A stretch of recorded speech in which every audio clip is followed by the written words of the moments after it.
The Onts Chapter 4. Cincinnati, City of Mystery. Cincinnati may not sound like a scary place, but there's much in the area that's frightening. For example, Cincinnati is in Ohio. Yet, when you fly to Cincinnati, you find that the airport isn't in Ohio at all, it's in Kentucky. Some people find this frightening. Not far from Cincinnati is Wright-Patterson Air Force Base. After the UFO crash in 1947 in Roswell, New Mexico, the little alien bodies found inside the UFOs were secretly flown to Wright-Patterson Air Force Base and stored in Hangar 18. The Air Force has always denied that there were any alien bodies stored in Hangar 18, or that there even is a Hangar 18. To this day, 3 Air Force generals deny that there's a Wright-Patterson Air Force Base, and one of them denies that there's a Cincinnati. In the woods near Cincinnati, there are frequent sightings of a creature known as Mothman. Mothman has been described as a fellow about 6 feet tall with large glowing red eyes and the wings of a common clothes moth. He chases people through the woods, shrieking, flapping his enormous powdered wings, and trying to nibble their clothing.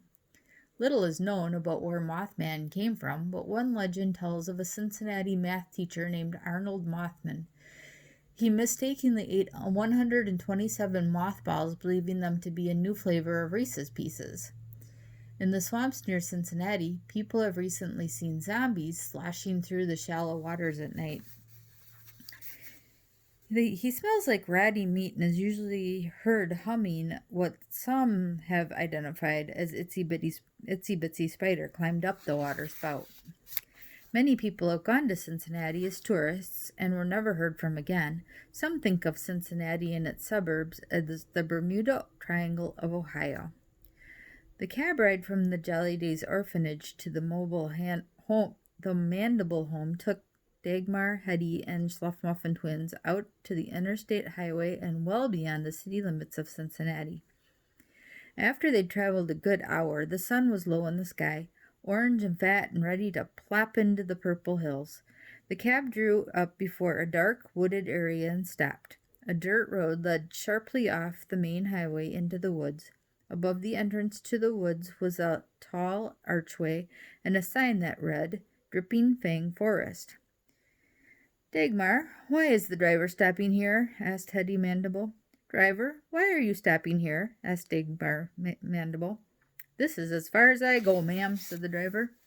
What do you mean this is as far as you go? Asked Dagmar. We aren't home yet. I know that, ma'am, said the driver, but I make it a point never to go into Dripping Fang Forest. Why not? I've heard way too many stories from other drivers, ma'am, said the driver. Stories about things that live in there. What kind of things? Dagmar demanded. Bad things, ma'am. Vines that reach out, grab you, and strangle the breath out of you. Slimy, gray, 10-foot-long giant slugs that glow in the dark, attach themselves to your legs, and suck the feet right off your ankles. Man-eating wolves who speak and say rude things. Whatever you heard is nonsense, said Dagmar. We live in the Dripping Fang Forest, and we've never seen anything like strangling vines or giant slugs in there. Not ever. I don't care, ma'am, said the driver. I got a wife and kids. They depend on me to come home every night in one piece with the right number of hands and feet. For their sakes, I'm not going in them there forests. Dagmar sighed an irritated sigh. Oh, for the love of heaven, she said. She opened her purse and took out some bills with her black gloved hands. She counted her money, and then Wally, he couldn't be sure of this because it happened so fast, thought he saw 2 more black gloves dart out from the slits of the wrist of Dagmar's dress, drop some coins into the gloved hand holding the bills, and disappear back into the waist of her dress. Did you see that? Wally hissed in his sister's ears. Did I see what? Whispered Cheyenne. She has 4 hands, whispered Wally. She has 4 what? Whispered Cheyenne. What are you children whispering about? Asked Dagmar. Nothing, said Cheyenne. If you're going to whisper, dears, please do it out loud, said Hetty. If we did it out loud, it wouldn't be whispering, said Wally. Don't be fresh, Walter, said Dagmar. Wally and Cheyenne looked around them.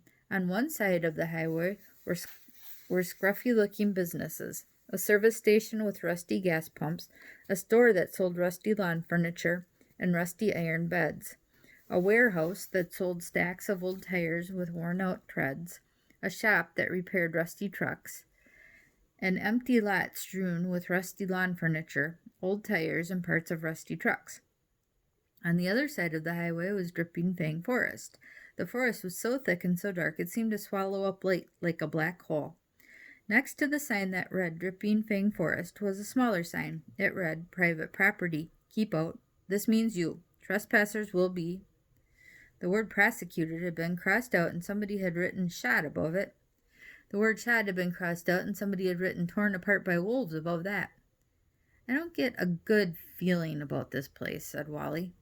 Why, because of what that stupid cab driver said? asked Dagmar. Yeah, and things like the sign, said Wally. Now, precious, don't pay any attention to that silly sign, said Hetty. That's just the neighborhood kids playing their mischievous little tricks. Oh, do a lot of kids live in Dripping Fang Forest? Asked Cheyenne hopefully. Achoo! Oh, my, yes, said Hetty, swiftly mopping Cheyenne's nose with the tissue and snapping it into her purse. Yes, indeedy, a lot of kids. A whole lot. Well, a few anyway. A few? Said Cheyenne. A few, said Hetty. Well, one in particular, a boy named Alvin Ailing. Lovely boy, a little sickly, but lovely. Although, come to think of it, even he might be gone by now. What happened to him? Just went away, I think, said Hetty. Nobody really knows. Some say he got more and more blurry every day, then just went completely out of focus. Come, my darlings, let us proceed. The Mandible sisters led the way into the forest. After a few blocks, the dirt road trickled down to a narrow trail. It was hard to see how a cab could have driven any further, even if the driver had not been too frightened to try. After the twins entered Dripping Fang Forest, things felt different. For one thing, it was at least 15 degrees colder, and the soft ground was covered by clouds of cottony mist. I love the woods, said Cheyenne. It's so quiet. I hate woods, said Wally. It's so quiet. I can feel my heart beating, said Cheyenne. I can feel things watching me, said Wally. Wally was right. At this moment, several things were watching them. One of those was a slimy, gray, 10-foot-long giant slug. It had been nighttime. If it had been nighttime, they would have seen it glowing unpleasantly in the dark. Thought the giant slug. Orphans with tasty feet. It's been such a long time since I've dined on tasty feet of orphans. Much too long. Said Hetty. Do you smell that wonderful moist earth smell? It smells just like it does after a sudden summer rain. Wally and Cheyenne smelled the moist earth smell. They felt the sponginess of the ground under their feet as they walked. They listened to the chirping of the crickets, the ratcheting of the cicadas. I just love the sound of bugs in the forest, said Cheyenne. You might want to check your arms and legs for ticks, said Wally. You wouldn't want to come down with Lyme's disease. First you develop a rash that looks like a target, then you die. The wind sighed through Dripping Fang Forest. Listen to the gentle noises of the woods, children, said Hetty. Do you hear the moaning of the wind? It sounds almost like a wounded animal, doesn't it? Actually, that is a wounded animal, said Dagmar. If only we knew where it was, said Hetty dreamily. Perhaps we could help it. Sadly, though, we don't. It might not be such a good idea to attack them now, thought the giant slug. There are too many of them, and it could get messy. The strangled screams, the thrashing about, the spattering of blood, the heartbreaking calls for help. No, I shall bide my time. I shall slither after them in the underbrush and wait for a better moment.